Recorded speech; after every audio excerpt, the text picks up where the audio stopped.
Why won't you ride the Mercedes Benz I gave you? The voice carried a severity sharp enough to slice through even the frozen winter air. The owner of that voice was my grandfather. The rear window of his car slid open, and he stared straight at me. The formula milk for my son, Ethan, was almost gone. That was the only reason I was standing outside in the bitter cold. Clutching the handle of a secondhand bicycle that had gone flat the moment I left the house, with Ethan strapped tightly to my chest in an old baby carrier, I walked on while he silently watched me. My husband was overseas, serving as a U.S. military soldier. During that time, I was living at my parents' house, where my parents and younger sister stayed. But that place was never truly mine. My independence was systematically stripped away, and everything, from how I raised my son to every single action I took, was placed under my family's control. The most cruel symbol of that domination was the car. It was a silver Mercedes-Benz my grandfather had given me to celebrate both my marriage and Ethan's birth. I was never once allowed to even touch the keys to that brand new car. You've just become a mother and you're exhausted. It makes more sense for your sister to use it so the car doesn't go to waste. That was what my parents said. And all I was given was an old bicycle. My grandfather's sudden appearance was completely unexpected. He seemed to understand everything before I even put it into words. His eyes moved back and forth between my utterly worn-out expression, his great-grandson in my arms, and the shabby bicycle beside me. In response to his question, I answered in a trembling voice. That was my first act of resistance. I only have this bicycle. Mary is the one driving the Mercedes. Those words changed everything. The expression vanished from my grandfather's face, and I could see a deep fury settle into his eyes. Without saying a word, he simply signaled to the driver with a gesture. The car door was opened. It was the first door leading me out of this hopeless situation. From that moment on, my counterattack, and ours, began. This is the record of my fight, alongside my son, to reclaim everything that was taken from us. As I sank into the back seat of my grandfather's car, warm air enveloped my frozen body. Ethan slept peacefully in my arms, breathing softly. Simply being physically cut off from the freezing world outside made me struggle to hold back tears. The bicycle was left behind in the snow, as if symbolizing my past self. My grandfather did not ask anything right away. As the car began to move quietly, he merely gazed at my profile in silence. That silence felt heavier than any interrogation. Eventually, he spoke. "Olivia, this isn't just about the Mercedes, is it?" Those words pierced deep into my heart. Fear resurfaced. I knew better than anyone the consequences of defying my parents and my sister. They had labeled me as ungrateful and mentally unstable and had even reported that to my husband. If I told the truth, they might try to take Ethan away from me as well. But my grandfather's eyes seemed to see straight through my hesitation. His gaze shifted to Ethan in my arms. That tiny presence gave me the final courage I needed. This child's future must never be ruled by that house. "Grandpa, this is not merely a family issue. This is a crime." I said it not in a trembling voice, but in a calm, steady, and unwavering tone. I relayed only the facts, concisely and without embellishment. The Mercedes that had been taken from me, the mail that was being managed without my consent, and the series of suspicious withdrawals from my personal bank account that I had maintained since before I was married. I had been told that, since I was still recovering poorly after childbirth, my mother would handle shopping and daily errands, and so I had entrusted her with my card, but the amounts being withdrawn were far too large to be considered normal living expenses. As I spoke, my voice gradually regained its strength. Each individual fact forced me to recognize just how abnormal my situation truly was. My grandfather listened silently until the very end. When I finished speaking, he said just one thing to the driver: "Head to the police station." His voice was as cold as ice, filled with an unshakable resolve. "Grandpa, please wait." I found myself shouting before I could stop. Wouldn't be too much. What would happen to... No matter what they had done to me, the fear of accusing my own blood-related family took control of me. My grandfather firmly grasped my hand. "Olivia, listen carefully. They are using the word family as a shield while stealing the future of you and Ethan. This is no longer a family matter. As you yourself just said, it is a clear and undeniable crime. And you can rest assured. From this very moment on, you and Ethan are under my protection." Those words were exactly what I had longed to hear for so long, yet what no one had ever said to me. All right, let's go to the police. I should also hire a lawyer and fight them then. Please, won't you help me? It was not a plea. It was a declaration of my resolve, addressed to a partner who would fight alongside me. My grandfather looked at me in surprise, and then a proud smile slowly formed at the corner of his mouth.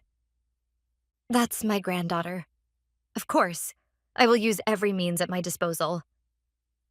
The moment I heard those words, something that had been tightly wound inside me finally snapped, and a single tear traced its way down my cheek. It was the final tear of weakness I would shed in this story, and at the same time, the first tear of our counterattack.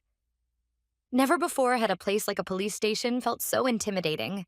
If my grandfather had not been beside me, I might have turned back at the entrance. When the car stopped in the parking lot, my grandfather told me, "Wait here for a moment," and made a single brief call on his smartphone. His profile bore the face of a cold, ruthless negotiator, the same man who had become a billionaire in the business world. "Olivia, there is nothing to fear. The person I just spoke with on the phone is your lawyer. He will support all of our actions from the legal side." Those words gave me a sense of reassurance, as if I had been handed an invisible shield. We entered the building, briefly explained the situation at the reception desk, and were immediately shown to a private room. The officer who handled our case was a seasoned female police officer. Her eyes carried a somewhat procedural tone, as though she were dealing with just another ordinary domestic dispute. "So, can you tell me what happened?" Prompted by her words, I began to speak. At first, my voice trembled. I was about to accuse my own parents and sister of being criminals. That reality tightened my throat with guilt, but the weight of Ethan in my arms compelled me to keep talking. I had to protect this child's future. As I moved from the story of the Mercedes-Benz to a detailed explanation of the suspicious flow of money from my bank account, the procedural look vanished from her face. She began moving her pen faster, occasionally firing sharp questions at me. "Did your parents give you any explanation for those withdrawals?" "They only said it was for the family's living expenses." "Were you personally given enough money to cover your own living costs?" "No, I was always told there wasn't enough." My grandfather, who had been listening to the exchange, quietly interjected, "Officer, that is not the only issue. I gifted my granddaughter a trust fund of $150,000 for her and her child's future. The documents should have been sent to her as well. Olivia, what happened to that money?" At my grandfather's words, I slowly shook my head. "What?" "I have never seen that kind of money or any documents like that, not even once." The instant he heard my answer, my grandfather's expression froze solid. He turned not to me but to the officer and spoke in a low voice. "I trust you understand now. There is a very strong suspicion that they concealed the very existence of the $150,000 that should have gone to Olivia, and that they have been illegally withdrawing funds from it as well." With that single statement, the atmosphere in the room completely changed. The female officer's eyes hardened with intensity. This was no mere financial dispute between parents and child. It was a calculated and malicious case of exploitation. She seemed fully convinced of that fact. When all the testimony was finished, the officer set down her pen and looked straight at me. "Thank you. I'm sorry for making you relive something so painful. We have officially accepted your report. We will immediately begin an investigation as a criminal case with strong suspicion of theft and fraud." Those words meant that the immense power of the law had finally taken my side. When we left the police station, the sky had already begun to darken. We got into my grandfather's car and headed toward his estate. It was in a completely opposite direction from the house where my parents lived. "Grandpa, what will happen from now on?" My voice trembled with anxiety. "We will act in accordance with the law, that is all." My grandfather's answer was concise. Yet within those few words was a weight that suggested he had anticipated every possible outcome. "The lawyer will come to see you first thing tomorrow morning, and there will be one more person as well, a forensic accountant who specializes in financial crimes. He will thoroughly trace the flow of money. We will uncover everything they took. Every last cent." There was no longer any hint of comfort in his words. They were a powerful declaration spoken by a commander preparing for the war ahead. Before long, the car passed through the gates of my grandfather's estate, a place I had visited many times as a child. It was a safe haven from my memories, filled with the warmth of a fireplace and the scent of old books. The staff greeted us quietly and guided us to a room where a crib had been prepared for Ethan. After laying Ethan down in the bed, the tightly stretched thread of tension inside me finally snapped, and I collapsed onto the sofa. Along with relief, a surge of intense anger washed over me. I would have to prepare myself to face my parents and my sister in a courtroom. There was no way they would remain silent and accept this.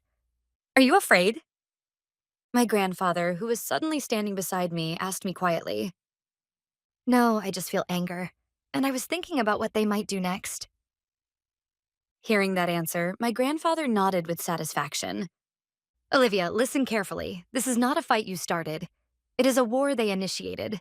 And during war, mercy is unnecessary. Stay close to Ethan tonight and rest well.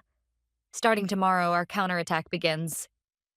That night, for the first time in months, I was able to sleep deeply from the bottom of my heart. Ethan, perhaps adjusting quickly to the new environment, slept peacefully through the night without waking even once. The quiet and safety of my grandfather's estate soothed our exhausted minds and bodies. However, that peace did not last long. The next morning, when I woke up, I realized my smartphone was vibrating relentlessly. The screen was filled with an unbelievable number of missed calls and messages. Every single one was from my father, my mother, and my sister. When I opened the messages, I felt my heart turn cold. At first, they were filled with feigned concern. Olivia, where are you? Is Ethan okay? Don't disappear without saying anything. You're making us worry. But as I continued to scroll, the tone of the messages gradually began to reveal their true nature. You are an irresponsible mother. Bring the baby back here immediately. Who on earth put such stupid ideas into your head? As the messages gradually shifted from concern to outright threats, my heart filled with a cold, burning anger. They still believed I was as powerless as I had been before. That arrogance was unforgivable. And then the message from my sister cut the deepest. Mom and Dad are really worried now that you're gone. If there's been some misunderstanding, I want you to talk to us. But if you keep acting this selfishly, I might have no choice but to testify that you're mentally unstable and not in a condition to raise a child properly. I don't want to do that, though. It was an unmistakable threat, wearing the mask of kindness. At the same time as trying to figure out where I was, they had begun constructing a false narrative for the public and for my husband. That Olivia became mentally unstable and disappeared with her child without consulting anyone. A spine-chilling fear washed over me once again. Just then, there was a knock on the door, and my grandfather entered the room. Seeing the tension in my expression, he asked quietly, "What is it?" I turned my smartphone screen toward him. "Please look. They've just sent me the perfect evidence." After reading through the messages, my grandfather allowed himself a faint smile for the first time. You're Olivia. Fear is their weapon, and it seems you've already begun to understand how they use it. As his words helped me regain a small measure of calm, the two men who had been promised arrived at the estate right on schedule. One was the lawyer my grandfather had described as the best in America, Mr. Thompson. The other was a forensic accountant specializing in financial crimes, Mr. Caldwell. They were the professional team assembled for the battle that was about to begin. Attorney Thompson was a man with sharp eyes, every bit the image of a brilliant legal mind. He first read through all the messages my parents had sent to my smartphone, then nodded quietly. This is a textbook case of coercive control. They instill guilt in the victim and drive her into psychological distress. It's behavior the courts despise the most. They don't even realize they're digging their own graves. Next, Mr. Caldwell took a seat in front of me. True to his profession as a numbers expert, he began asking questions in an extremely neutral, businesslike tone, stripped of emotion. Miss Olivia, regarding the bank account your parents were managing, do you recall ever signing a power of attorney or any document delegating access rights? No, not once. And the $150,000 trust fund your grandfather gifted to you? Same situation, correct? Yes, I wasn't even told that it existed. After hearing my answers, Mr. Caldwell began tapping on the keys of his laptop. We have already obtained court orders compelling full disclosure from all relevant financial institutions. We will trace every single flow of money down to the last cent. Who withdrew it, when, where, and for what purpose? and even the final destination of those funds. Everything. Their professional competence gave me an immense sense of reassurance. This was no longer an emotional tale of personal revenge carried out by me alone. It was the rightful recovery of my rights, grounded in unshakable facts, law, and numbers. That afternoon, the first urgent report came in from Mr. Caldwell, the forensic accountant. Olivia, please listen carefully and try not to be shocked. From both your personal bank account and the trust fund you were never informed about, nearly $80,000 has been illegally withdrawn in total. We have confirmed expenditures for renovations to your parents' house, purchases of luxury brand items for your sister, and even payment for a cruise on a luxury liner. I caught my breath. My mother had said it was only for shopping for Ethan and daily food expenses. The lie and the sheer scale of their greed hidden beneath it made something deep inside me burn with rage. The figure, $80,000, was so heavy it almost lost its sense of reality in my mind. It was not merely a financial loss, it was complete betrayal by my family and a desecration of my son's future and mine. My body trembled with anger, and no tears would even come. Mr. Thompson listened calmly to Mr. Caldwell's report, but a clear spark of anger burned in his eyes. Olivia, calling this theft or fraud alone would be far too mild. This constitutes breach of fiduciary duty, financial fraud, and multiple felony-level offenses. These are extremely malicious criminal acts. In parallel with pursuing civil damages, we will also consider filing a criminal complaint with the district attorney's office. Criminal charges. The words stole my breath away. It meant there was a real possibility of sending my own parents and sister to prison. For a brief moment, hesitation crossed my mind. But when I thought of what they had done, it was the consequence they deserved. They had tried to take everything from me, fully prepared to face the legal consequences. That evening, the situation escalated even further. The intercom at my grandfather's estate rang. On the monitor appeared the faces of my parents and my sister. Somehow, they had finally managed to track down this place. Olivia, we know you're in there. Come out at once. My father's furious shout echoed through the intercom. My mother put on a performance of collapsing into tears, while my sister hung her head like a tragic heroine. What I felt as I watched their farcical act was not fear, but contempt. My grandfather instructed a staff member to call the police at almost the exact same moment that I took out my smartphone and began recording video. Grandpa, please watch, I said calmly, continuing to record. Just as Attorney Thompson predicted, they came here and created irrefutable evidence of harassment and stalking with their own hands. Watching my words and actions, my grandfather placed a hand on my shoulder with a proud expression and spoke quietly. Yes, exactly. Olivia, you'll be all right now. It did not take long before the police arrived, issued a strict warning to my parents and sister, and ordered them never to approach this property again. After they were turned away by the police, I immediately sent the recorded video to Attorney Thompson. Grandpa, how did they know I was here? My grandfather gazed into the flames of the fireplace and answered calmly. They did not know, most likely. Rather, they panicked and concluded that this was the only place you could possibly go. He continued, if there is anyone who could give you the power to escape their control, it is me alone. They feared that, and at the same time, they had no choice but to gamble on it. What they did today was not a calculated strategy. It was nothing more than the howling of wolves whose prey had escaped. However, Attorney Thompson analyzed the incident from a different perspective. As he reviewed the police report, he said with a stern expression, indeed, their actions were impulsive, but at the same time, this shows that they are so cornered and dangerous that they would completely ignore legal warnings. There is a real possibility that they may act even more unpredictably from here on. Then he turned to me. Olivia, you should inform your husband about this situation. If they try to make contact next, it will likely be with your husband overseas. They may tell him, your wife has become mentally unstable and abducted the child. There is an extremely high chance of that. That observation made me gasp. I then told my husband Ryan fragments of what was happening so far. My parents would surely exploit Ryan's goodwill and his love for me in order to pull him over to their side. If that happened, the situation would become even more complicated. I'll video call him tonight, I said with determination. I'll tell him the entire truth, in my own words. That was the next trial I would have to overcome. Taking Attorney Thompson's point into account, I voiced another concern. Um, what about the money still left in my account? Could they withdraw everything that remains?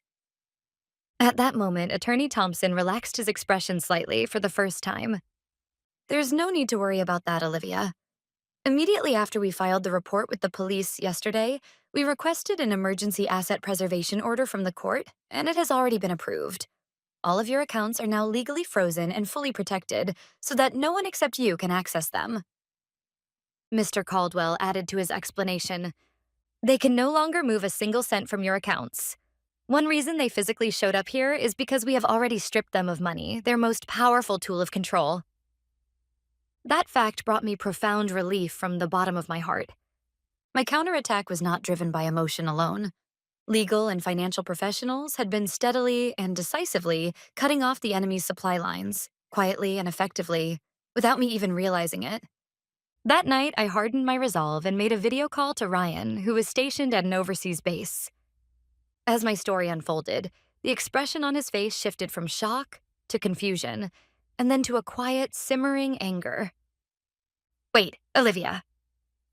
Ryan hesitated once, visibly conflicted. Your mother told me you were just a little unstable from postpartum exhaustion. Ryan, listen. I cut him off and told him the facts that Mr. Caldwell had uncovered. They used $50,000 from my account to pay their loans and credit card bills. This isn't some exhaustion-induced delusion. These are facts a forensic accountant confirmed. After a long silence, Ryan let out a deep breath. What settled in his eyes then was not doubt toward me, but a cold anger toward those who had tried to deceive us. That's unforgivable. They lied to me too. He spoke in the calm, steady voice of a soldier. So what can I do? Those words saved me. He believed me. You believe me? Of course, Olivia. You're my wife, and what they did is beyond unacceptable. His voice remained calm and strong, unmistakably that of a soldier. I'll act immediately. I'll consult the military legal office and request every form of support we can provide. And please give my regards to your grandfather. Tell him I'm grateful for protecting you and Ethan. After ending the call, I stared straight into the darkness beyond the window. I was no longer afraid of anything. With Ryan firmly on my side, our counterattack accelerated even further. Through the military legal office, Ryan prepared documentation proving that this case constituted a malicious exploitation of a service member's family and sent it to Attorney Thompson. They thought they were just deceiving an ordinary housewife.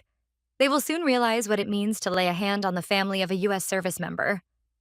That documentation became a powerful weapon, reinforcing the legitimacy of our case in court. From the following day onward, our counterattack entered a new phase. Under Attorney Thompson's command, preparations for a decisive victory in court began in earnest, as evidence was systematically assembled piece by piece. In addition, his team uncovered another decisive piece of evidence. It was an official legal document created when my grandfather gave me $150,000 as a lifetime gift. That document clearly stated that the purpose of the funds was for Olivia herself and for the education and future of her child. My parents' actions were an unmistakable violation of that trust agreement. This is irrefutable, perfect evidence, Thompson said confidently while holding the document in his hands. In court, they will have no choice but to admit that they engaged in deliberate fraudulent conduct. Day by day, each newly reported piece of evidence amplified my anger, while at the same time bringing me a strange sense of calm. This was no longer an emotional family dispute. It was a legal process in which each piece of evidence objectively proved their crimes. Step by step, we closed in on them. The flow of money, legal documents, police reports, and military support. The castle of lies they had built was on the verge of collapse. On the day all the evidence was finally assembled, Attorney Thompson summoned my grandfather and me to his office. On the table stood towering stacks of thick files. They were a symbol of our quiet fury.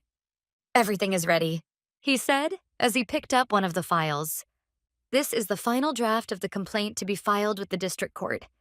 It seeks damages, the return of all assets that were unlawfully withdrawn, and a permanent restraining order against your parents and your sister. He continued, the moment this complaint is accepted and served on them, the real battle begins. There is no turning back. Olivia, I need to confirm your final decision. I did not hesitate for even a second in response to that question. What came to mind was the despair I felt on that freezing day, walking down the road while holding Ethan in my arms. I never want to experience that again, and I will never let my son experience it either. Please proceed. I will fight. A few days later, the complaint was formally accepted and sent to my parents' home by a court officer. That single sheet of paper drove a deep crack into the walls of control they had built. And then came the day of destiny, when I stood before the courthouse together with my grandfather. I had entrusted Ethan to a reliable babysitter. Beyond the heavy doors lay the place where I would sever ties with my past. Taking a deep breath, we stepped inside. Inside the courtroom, I saw my parents' and my sister's faces for the first time in a long while. They were accompanied by their lawyer, but the arrogance they once wore so openly was gone. In its place were exhaustion and unmistakable anxiety. When our eyes met, they awkwardly looked away. Seeing that, I knew it for certain. The balance of power had already reversed, starting from that very day. Soon the judge entered, and the courtroom was enveloped in silence. My heart was pounding violently, yet strangely, I felt no fear. The calm and resolute profile of my grandfather seated beside me gave me courage. Attorney Thompson stood and quietly opened his argument. The final act of our counterattack had begun. Attorney Thompson's presentation of evidence was flawless. My mother's recorded voicemail messages, in which her tone abruptly changed, and the detailed reports tracing the flow of money exposed their lies one after another. The defense claims that these expenditures were for family living expenses. Attorney Thompson pointed to the statements displayed on the screen with a laser pointer. However, what is listed here is a luxury brand handbag purchased by the younger sister, $5,000. And here, a luxury cruise vacation enjoyed by the parents, $10,000. Are these truly living expenses that should be used instead of supporting a daughter caring for a newborn? A loud murmur rippled through the gallery. My sister covered her face, and my father's lips trembled in humiliation. The defense attorney attempted one last resistance. Wasn't the plaintiff in a mentally unstable condition at the time due to postpartum depression? Is it not possible that she harbored delusions that led her to view her parents negatively? At that insulting question, a stir ran through the courtroom. I looked straight at him and answered clearly through the microphone. No, it is true that I was unstable. However, the cause was not postpartum depression. It was the result of constant psychological and financial control imposed by your clients. When a person's dignity is stripped away day after day, anyone would become unstable. Then, from the witness stand, I fixed my gaze directly on the three people seated at the defendant's table. I believed you were my family, but you betrayed that trust. I pointed to the report on the screen showing the flow of money. Here is the payment record for a $5,000 luxury brand bag purchased by Mary. On that very day, I told my mother that I didn't have enough money for Ethan's formula, and I was scolded and told it was because I wasted too much. On the day you departed for a $10,000 cruise, I was walking down a freezing road, pushing a bicycle with a flat tire. I continued. What you took from me was not just money. You took the confidence and dignity I should have had as a mother and as a human being. You treated me like a powerless, incapable child and tried to convince me that controlling everything was a love. I paused there and looked each of them in the eye. But that is not love. It is control and it is exploitation. I am not your property, I declared clearly. I am no longer afraid of you. Here, today, I sever ties with our past. There is no longer any place for you in our future. When my words ended, the courtroom was enveloped in complete silence, and my father quietly began to cry. Those were the tears that marked the end of his control. When my testimony concluded, the courtroom fell silent as if water had been poured over it. The defense attorney attempted to offer some form of rebuttal, but his words were weak and no longer reached anyone's heart. Before the overwhelming light of truth, every lie could only retreat into the shadows. With all proceedings concluded, the judge quietly opened his mouth. His voice was solemn and devoid of any emotion. After reviewing all evidence presented, this court renders the following judgment. The judge first addressed the flow of money. The court finds it clear that the defendants unlawfully withdrew a total of nearly $80,000 from the plaintiff's accounts and used it for their own purposes. Accordingly, the defendants are ordered to compensate the plaintiff for the full amount unlawfully withdrawn, together with applicable interest for delay. Next, the Mercedes-Benz. The court also finds that the defendants unlawfully possessed the vehicle gifted to the plaintiff by her grandfather. The vehicle shall be returned to the plaintiff immediately. Finally, the judge fixed my parents and my sister with a stern gaze. The most serious issue is the psychological and financial domestic abuse the defendants inflicted upon the plaintiff. This constitutes an extremely malicious form of coercive control that exploited the trust inherent in a family relationship. The judge paused briefly, then delivered the final ruling. Accordingly, the court hereby issues a permanent protective order prohibiting the defendants from approaching the plaintiff, Olivia, and her son, Ethan. Any violation of this order will result in immediate arrest and incarceration. The gavel struck, and everything was over. I tightly grasped my grandfather's hand as he sat beside me. Then I exhaled deeply and slowly. It was the first true breath I had been able to take from the depths of my heart in more than a year. Several months later, I held the keys to my own apartment in my hand. Ethan was sleeping in the back seat, and in my hands was the steering wheel of that silver Mercedes-Benz. With my grandfather's support, our new life had begun quietly. As for what became of them, according to the final report from Attorney Thompson, they were forced to sell their house in order to pay the compensation ordered by the court. Mary, stripped of the Mercedes by court order, could no longer maintain her former luxurious lifestyle. Their reputation within the local community collapsed, and their former friends all distanced themselves, cutting off those relationships completely. And the three people who once controlled me, having lost everything, were left without even emotional breathing room, now spending their days in a small rented apartment, hurling blame at one another for their failures. The kingdom of lies they had built was so fragile that it collapsed under its own weight. I no longer think about them. Before me are my son's smile, which I must protect, and the warmth of my grandfather's unwavering support. Never again will their shadow fall across our future. The fight is over.